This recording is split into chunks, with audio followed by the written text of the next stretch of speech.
Why the most dangerous lies sound the most beautiful, Orwell explained.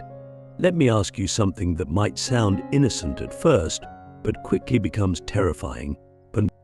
What if the most dangerous lie you've ever believed felt like the most comforting truth? What if the words that made you feel safe, accepted, hopeful, even inspired were, in fact, carefully designed to blind you? That's the dilemma George Orwell forces us to confront.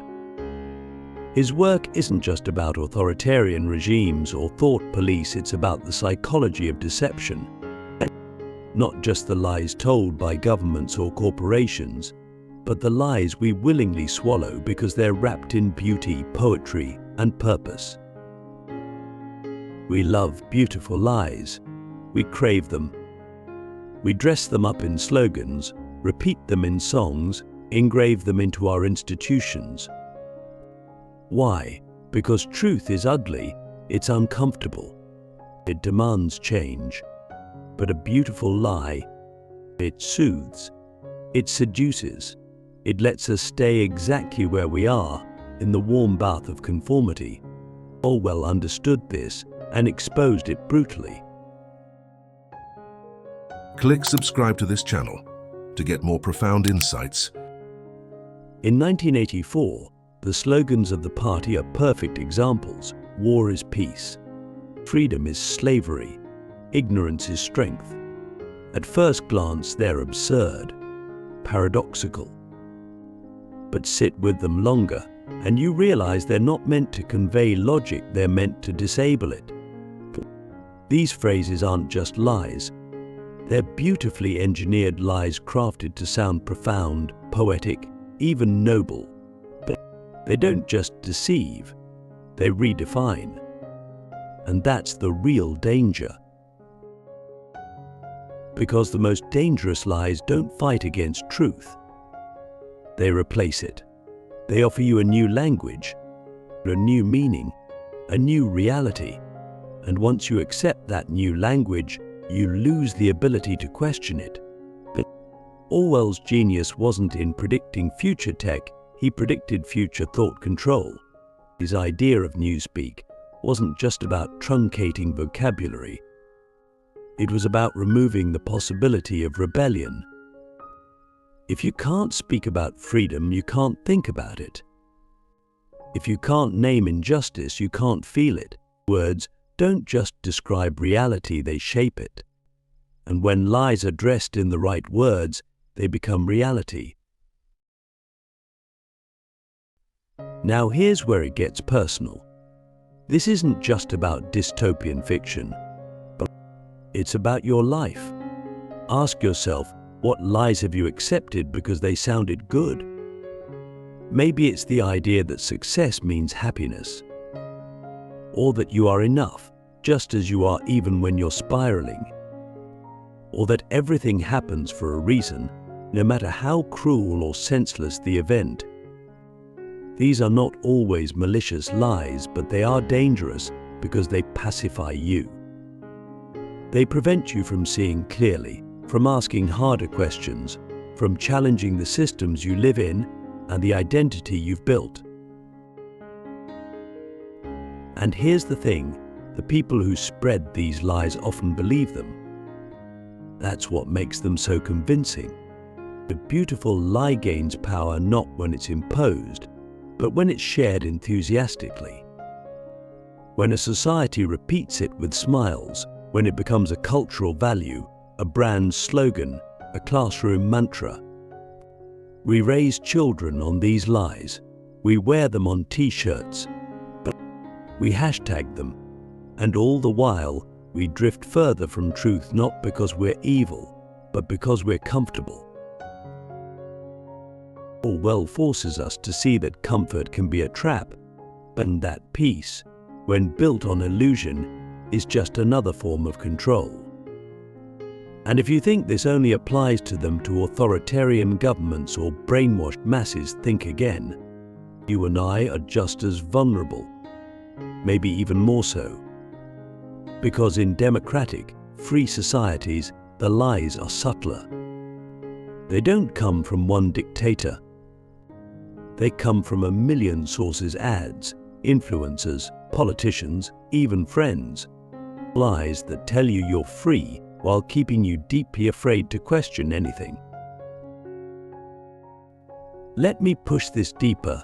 Would you choose the truth, even if it made your life harder? Or would you cling to the lie that keeps everything pleasant on the surface? Most people say they want the truth, but their actions say otherwise. But truth is lonely. It's disruptive. It demands sacrifice. But lies, beautiful lies, they come with community applause, meaning. They make you feel seen. They make you feel right. And that's the most dangerous part. A beautiful lie doesn't just trick your mind. It tricks your soul. It makes you believe you're good while you serve something evil. It makes you think you're helping when you're actually complicit. And slowly, gently, you become part of the machine you once feared. So I'm asking you, not rhetorically, but urgently, what beauty are you clinging to that might be a lie? What truth have you silenced because it was too ugly to hear? Because until we confront those questions, we remain vulnerable not to dictators, but to ourselves. We become willing prisoners, locked inside illusions we chose because they were just so beautiful. How language becomes a weapon, the subtle tyranny of redefined words. If you want to control people, that you don't need to silence them, you just need to alter the meaning of their words. That's what Orwell understood more deeply than any other political thinker. He saw that the most effective form of tyranny doesn't come from guns or prisons, it comes from the slow, quiet erosion of language. Because once you change the meanings of words, you change the boundaries of thought. And if you can limit what people can think, you don't need to stop them from speaking. They'll silence themselves. Not out of fear, but because they literally can't articulate what they feel. Think about it. When you're confused, when you're overwhelmed, what's the first thing you lose? Words. You say, I don't know how to explain it, or I can't put it into words. That's not just emotional fatigue, it's a philosophical crisis. If you can't name your experience, you can't understand it. But you're trapped. Imagine an entire society feeling that way, not because they're dumb, but because their language has been deliberately distorted, simplified, or weaponized. That's the world Orwell describes. And it's not fantasy, but it's here. This is why tyrannies don't begin with violence. They begin with slogans, with new definitions, with the slow poisoning of language. And it's always done in the name of progress, unity, or peace. That's why it's so hard to notice. You're not told to stop thinking, you're told you're evolving. You're not silenced, you're guided. You're not manipulated, you're educated. The tyranny hides behind beautiful words. And that's exactly how it survives. But let's bring this to your life. Forget governments for a second. Ask yourself, what words have you started using without questioning their meaning? Maybe you say authentic, but you mean popular. Maybe you say empowered, but you mean aggressive. Maybe you say safe, but you mean unchallenged. We don't just inherit language, we internalize it. And if that language is corrupted, then so are our thoughts, our choices, our relationships. The scariest part is that the people who redefine language rarely think they're doing harm. They believe they're helping. They think they're creating clarity, fairness, inclusivity. But good intentions don't prevent bad consequences. When you strip a word of its history, its nuance, its soul, you don't just make it simpler, you make it useless. And when enough of our words become useless, we start living in a cloud of emotional noise where nothing is precise and everything is fluid. That's not freedom. That's confusion masquerading as liberation. Orwell knew that once language breaks down, so does reality. And when reality fractures, people become easy to herd. They don't resist because they can't even name what's wrong. They just feel anxious, isolated, stuck, and they look to the very system that confused them to offer clarity. It's a perfect loop. You're harmed by the manipulation and then rescued by the manipulator. So here's the question only you can answer. Do you really understand the words you use every day? Or have they been fed to you, pre-digested, emotionally charged, and stripped of depth? Because your entire worldview depends on the words you trust. If those words lie to you softly, beautifully, repeatedly, then your reality is a lie too. And the worst part, you won't even know it. There's no Orwellian future waiting to arrive. It's already here, not with telescreens or secret police, but with language that no longer means what it used to. And unless we fight for our words, unless we reclaim their meaning, we will lose not just our ability to speak, but our ability to think. And when that happens, the world doesn't need to silence us. We'll do it ourselves. The lie that feels like love, how emotional language destroys critical thought. There's a kind of language that doesn't just inform you, it seduces you. It doesn't ask you to think, it asks you to feel. And while that might sound harmless, even human, it's precisely how the most dangerous lies slip through. Not through logic, but through emotional appeal. Orwell understood this deeply. He knew that if you can bypass someone's mind and go straight for their heart, you can make them believe anything, even if it contradicts what they see with their own eyes. And once belief is rooted in emotion rather than reason, it becomes immune to evidence. That's how propaganda works. That's how manipulation thrives. That's how love becomes a weapon. Let's be clear.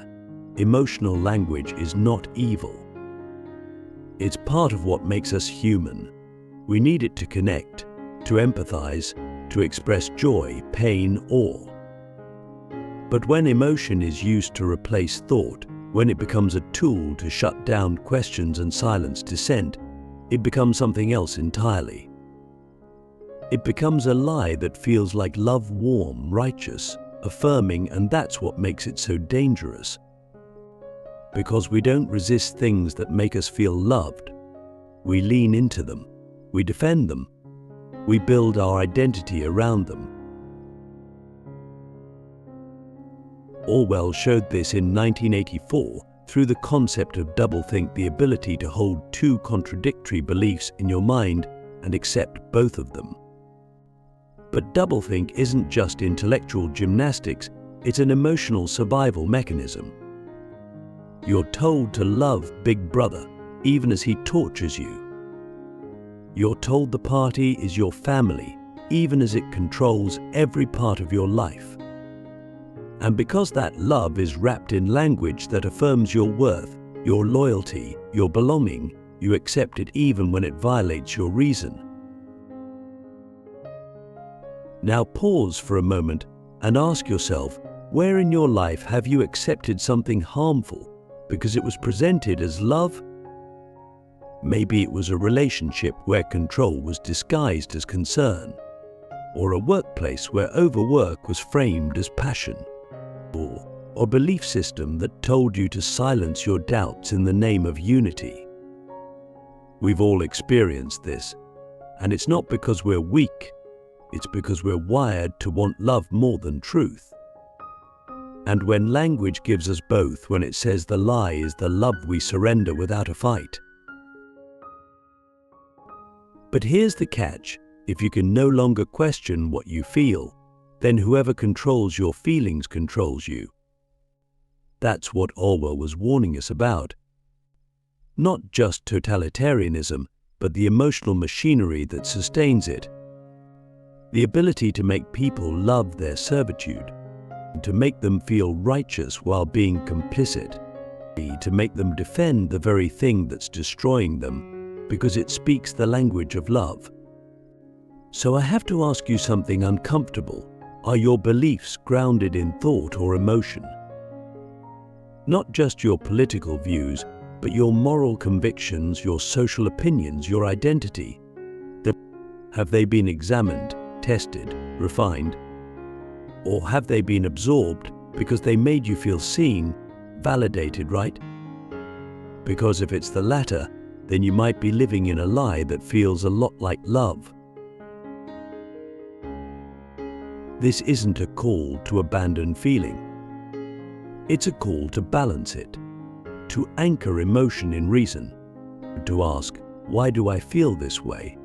And is this feeling rooted in truth, or is it a reaction to language designed to manipulate me? Because unless we learn to feel wisely, we will always be vulnerable to those who speak beautifully while hiding empty promises. The most dangerous lies aren't shouted. They're whispered. They come with smiles, with comforting words, with the illusion of safety. They sound like care. They sound like love. But underneath, they are hollow. They demand obedience, not understanding. They reward conformity, not courage. And if we don't stop to question them, we become the very tools of our own deception. So I leave you with this. What if the thing that makes you feel most righteous is actually the thing that keeps you blind? Are you brave enough to find out? The final illusion, why we choose beautiful lies over ugly truths, and how to wake up. Here's the uncomfortable truth. We don't want the truth. Not really. Not when it hurts. Not when it breaks our illusions or forces us to change. We say we value honesty, clarity, wisdom, but when the truth is bitter, when it strips away our comfort, we flinch. We turn away. What we actually want is the illusion of truth wrapped in something we can live with. Something that doesn't threaten our identity, our community, our sense of control. And that's why beautiful lies thrive. Not because they're forced on us, but because we choose them. George Orwell didn't write 1984 to warn us about other people, but he wrote it to warn us about ourselves, about our willingness to trade freedom for comfort, truth for stability, thought for obedience. He showed us a world where people were so beaten down by fear and so seduced by illusion that they willingly believed what they knew was false. 225. Not because they were stupid, but because resisting was too painful, but too costly, too lonely. And let's be honest, truth is lonely. It separates you. It makes you the outlier, the skeptic, the one who sees what others refuse to see. It demands that you walk away from the crowd, and sometimes even from the version of yourself you've always known. That's terrifying. That's why most people would rather stay blind. It's easier, it's warmer. You get to keep your friends, your job, your peace. But at what cost? Ask yourself, what have you refused to question? Because the answer would change everything. Maybe it's a belief you inherited. Maybe it's a story about who you are or who you're supposed to be.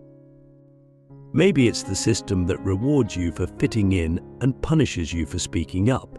But whatever it is, if it's built on a lie, no matter how beautiful, how poetic, how emotionally satisfying, it will eventually collapse. And when it does, the pain will be worse than any truth you tried to avoid. But there's hope. Because the truth, though ugly at first, is the only thing that sets you free. It's the only thing that grounds you. It's the only foundation you can build a real life on. And the moment you stop chasing comfort and start chasing clarity, something shifts. You begin to see through the slogans. You start hearing the manipulation in the language. You stop needing to feel good all the time and start needing to be honest. That's the beginning of real freedom, not external liberty, but internal sovereignty. Orwell wasn't just warning us, he was inviting us to wake up, to reclaim our minds, and to protect our language, to resist the temptation of beautiful lies and instead seek the raw, unfiltered, inconvenient truth. And when you do that, when you stop settling for what sounds good and start demanding what is good, you become dangerous. Not in a violent way, but in a powerful way. Because nothing terrifies a system built on lies more than a person who insists on telling the truth.